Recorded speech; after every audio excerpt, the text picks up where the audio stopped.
तुमच्या या तिजोऱ्या मोठमोठ्या उद्योजकांची कर्ज माफ करताना कधीच रिकाम्या होत नाहीत. पण शेतकरी आणि वंचितांचा विषय निघाला की अगदी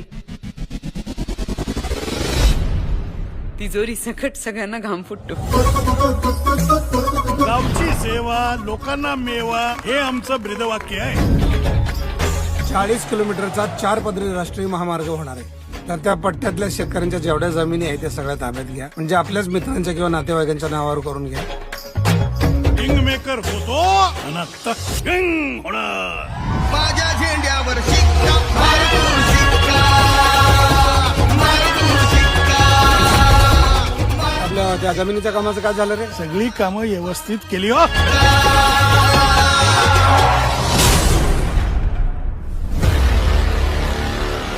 पटकन जमिनीकून मोकळा व्हाय, नाही ते तुला कायमचं मोकळं करी. आत्महत्या आहे मग डोक्यावर मार कसा? तुम्ही म्हणता ना केस ओपन आहे, हो ओपनच राहू द्या. या केसचा छडा लावल्याशिवाय मी शांत नाही बसणार. नाम्याचा आणि भास्कर साळुंक्याचा जमिनीवरून वाद सुरू होता. तो जय पाटलाचा मेहुणा का? खाचार केला त्याग. रोडच्या कामात आमच्या समद्यांच्या जमिनी गेल्या. समद्यांना बकड पैसा मिळाला, आम्हालाच कमी का? याची चौकशी तहसीलदार कार्यालयात जाऊन करायची. शेतकरी शेतमजूर हे जोपर्यंत एका ठिकाणी येत नाही ना तोपर्यंत हे असंच चालणार. हे लोक काही एकत्र येत नाही. आपलं दुर्दैव आहे. काही जमीन शेत जमीन आहे, बिगर शेत जमीन आहे आणि त्यात तुमची जमीन पडली कोरडवाहू. कोरडवाहू कामासाठीच आहोत ना आपण, मग का अडवतो त्यांचं काम? मतदारांनी तरी कुठे आपल्याला समान वागणूक दिलेली असते. तो पंचायत समिती अध्यक्षाचा मेहुणा आहे म्हणून त्याला जास्त पैसे, आणि ही गरीब म्हातारी आहे म्हणून हिला कमी पैसे. तुझ्या पदाचा आणि तुला मिळालेल्या अधिकाराचा योग्य वापर करायची वेळ आता आलेली.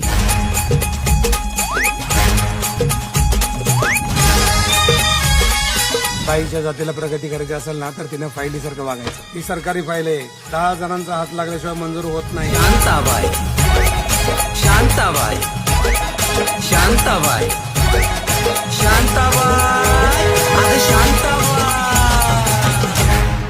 अरे आपण बाबाची माणसं, स्वाभिमानानं जगायचं, असं पाया पडायचं नाही. अरे फक्त बाबासमोर झुकायचं. मागच्या सरकारनं 40 वर्षामध्ये जेवढं नाही कमवलेलं आहे तेवढं तुम्ही काय या 5 वर्षामध्ये कमवायचं ठरवलेलं आहे की काय?